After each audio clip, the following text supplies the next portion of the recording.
ஜோதிட தகவலில் உங்களிடம் பலவிதமான தகவல்களை கூறி வரக்கூடிய நான் இன்று சனி திசையை பற்றி, அதாவது ஒவ்வொரு நாளும் ஒவ்வொரு திசையின் முக்கியத்துவத்தை பற்றி உங்களிடம் கூறி வருகிறேன். அதனால் இன்று உங்களிடம் சனி திசையை பற்றி உங்களிடம் கூற உள்ளேன். நவகிரகங்களில் சனி பகவானானவர் ஆயுள் காரகன் ஆவார். ஆயுள் காரகன், உடல் வலிமைக்கு காரகன், அது மட்டுமின்றி எலும்பு மண்டலத்துக்கு காரகன், வேலையாட்கள், கடன், சொத்துகள் சேர்ப்பதற்கு, சில இடங்களில் தொழில் காரகனாகவும் வர்ணிக்கப்படக்கூடிய சனி பகவான் இரும்பு சம்பந்தப்பட்ட பொருட்களுக்கு, பழைய பொருட்களுக்கெல்லாம் காரகத்துவம் வைக்கக்கூடிய கிரகமாகும். பொதுவாக சனியோட திசையானது 19 வருடங்கள் நடக்கும். 19 வருடங்கள் நடக்கும். அதிக காலம் திசை நடத்தக்கூடிய கிரகங்களில் மிக முக்கிய கிரகமாக இருப்பது சனிதான். பொதுவாக சனி பகவான் உபஜயஸ்தானத்தில் அமைவது மிக மிக சிறப்பு. உபஜயஸ்தானம் என வர்ணிக்கப்படக்கூடிய 3, 6, 10, 11 அமைவது மிக மிக சிறப்பாகும். அப்படி அமையக்கூடிய உபஜயஸ்தானமானது சனிக்கு நட்பு கிரக வீடாக இருப்பது மிக மிக சிறப்பு. சனிக்கு நட்பு கிரக வீடுன்னு சொல்லக்கூடியது சுக்கிரனோட வீடு, புதனோட வீடு. சனி ஆட்சி பெறக்கூடிய வீடு. ஆட்சி பெற விடக்கூடிய வீடுங்கிறது மகரம், கும்பம். சுக்கிரனோட வீடு ரிஷபம், துலாம். அடுத்து பார்த்தீங்கன்னா மிதுனம், கன்னி. இந்த மாதிரி நட்பு வீட்டில் அமையப்பட்டிருப்பதும், குரு வீடான தனுசு, மீனத்தில் அமைவதும் சிறப்பான அமைப்பாகும். அப்படி சனி பகவான் அமையப்பட்டு அந்த ஸ்தானமானது 3, 6, 10, 11 அமையப்பட்டு இருந்து ஒருவருக்கு சனி மகா திசை நடைபெற்றால் செல்வம், செல்வாக்கு, பெயர், புகழ், அந்தஸ்துகள், அசையா சொத்து யோகம். அதாவது ஒரு பழமொழி கூட உண்டு, சனி திசையில் சேரக்கூடிய சொத்தானது காலங்காலத்திற்கு தலைமுறையாக அந்த சொத்துக்களை வரக்கூடிய பேரன் பேத்திகள், பிள்ளைகள் பயன்படுத்தக்கூடிய அமைப்பு உண்டாகுன்றான். அது மட்டும் இல்லாமல் அந்த சேரக்கூடிய சொத்தானது அபிவிருத்தியாகுன்ற, வேற சொத்து, இந்த சொத்தை வித்துட்டு வேற சொத்து வாங்கினா கூட சொத்தானது அபிவிருத்தியாகி போயினே இருக்குன்னு சொல்கிற மாதிரி எந்த விதத்திலையும் அழிவு இருக்காதுன்றான். பொதுவாக சனி திசையில் சேரக்கூடிய சொத்தானது அவர்களுக்கு பேர் சொல்லக்கூடிய அளவிற்கு ஏற்றத்தை கொடுக்கும்.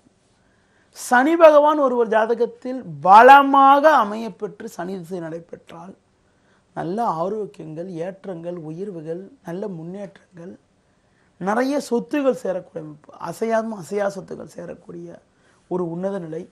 அதுவும் குறிப்பாக பார்த்தால் உங்களுக்கு பார்த்தீங்கன்னா அசையா சொத்துக்களே பார்த்தீங்கன்னா கடன் வாங்கி சொத்துக்கள் சேர்க்கக்கூடிய அமைப்பு. கடனை வாங்குவாங்க, கடனை அடைப்பாங்க. கடனை வாங்கி சொத்து சேர்க்கக்கூடிய ஒரு உன்னதமான சூழ்நிலை உண்டாகும். எப்படி குரு திசையில் கடன் கொடுப்பாருன்னு சொல்லணும், சனி திசையில் கடன் வாங்குவாருங்கன்னு சொல்கிறோம். இப்படிப்பட்ட உன்னதமான அமைப்பு உண்டாகும்.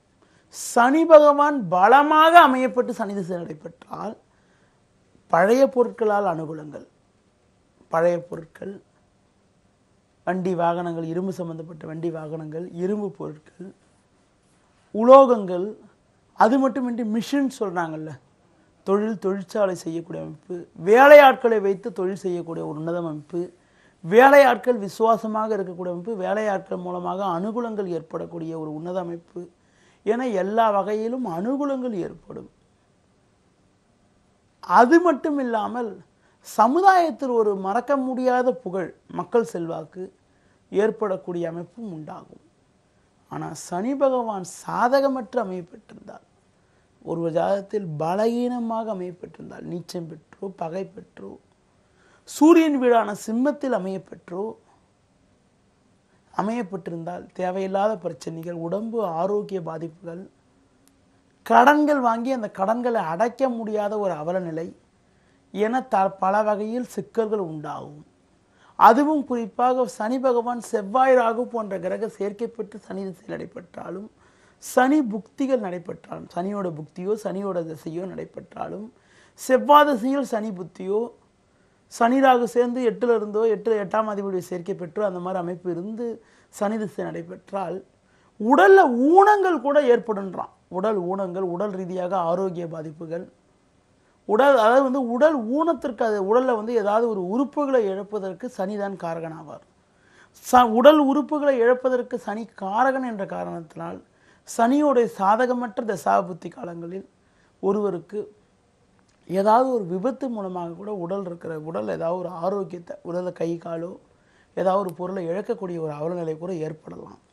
பொதுவாக பார்த்தீங்கன்னா சனி பகவான் பலகீனமாக இருப்பவர்களுக்கு வேலையாட்களிடம் சற்று கவனமாக இருக்க வேண்டும். வேலையாட்களை வழிநடத்தக்கூடிய யோகம் அவர்களுக்கு கிடையாது. அவர்கள் வேலையாட்களை பற்றிய விஷயத்தில் தலையிட்டால் அவர்களுக்கு அவமானங்கள் தான் ஏற்படும். குறிப்பாக சனி பகவான் நீச்சம் பெற்றோ பகை பெற்றோ ஆட்சி உச்சஸ்தானங்களில் அமைய பெற்று வக்கரம் பெற்றோ இருக்கின்ற பொழுது அந்த ஜாதகருக்கு பார்த்தீங்கன்னா சனியோட புத்தியோ சனியோட திசையோ நடைபெற்றால் வேலையாட்களால் பிரச்சனைகள் ஏற்படும். வேலையாட்களை வச்சு பண்ணால் அவங்களால ஏதாவது விபத்துக்கள் சிக்கல்கள்லாம் ஏற்படும். சனி சாதகமற்ற அமையப்பெற்றவர்கள் பார்த்தீங்கன்னா கடன் வாங்குறதுல ரொம்ப ரொம்ப கவனமாக இருக்கணும். கடன் வாங்கினா அவங்களால அடைக்க முடியாத அளவுக்கு சோதனைகள் சங்கடங்கள்லாம் ஏற்படக்கூடிய ஒரு அவலநிலை ஏற்படுகிறது. பலர ஜாதகத்தினே அனுபவபூர்வமாக பார்த்துள்ளேன்.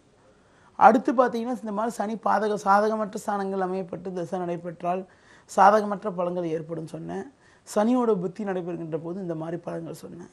சனி பகவான் பலமாக இருந்தால் யோகங்கள் பல வகையில் அடையக்கூடிய ஒரு உன்னதமான சூழ்நிலை ஏற்படும்.